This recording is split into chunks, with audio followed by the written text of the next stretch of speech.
Hi there, my name is Alexander Värä. I'm leading Crayon's global cybersecurity business, and I'm here to invite you to our Cybersecurity Forum on 15th of May, with key topics being AI and security. As we stand at the forefront of the AI revolution, we're witnessing not only unprecedented opportunities, but also a wave of complex security challenges that demand our proactive attention. So far, we have seen vulnerabilities in AI models, faulty AI products, alongside real-world security breaches caused by poorly managed AI adoption.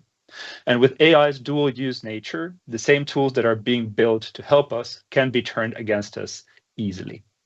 Now, more than ever, we need a collective initiative for the safe and responsible adoption of AI.